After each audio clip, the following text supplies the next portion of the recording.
Canada, where they have bull sharks It's that come from the cosmetic. ocean and they kill people in the lakes because they don't know the sharks in the water. We've had These a sturgeon is that, but there's bull sharks in there that they people baiting out the sturgeons and now they'll just attack people. Yeah, that's right. But so in the Maldives, it's illegal to bait the sharks. You don't see any. She's recording the notes. You don't see any shark attacks in the Maldives because they're never allowed to do that.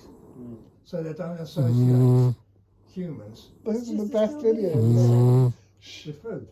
Sometimes they go round. In fact, there couldn't be less happy. Do you mind? Tried.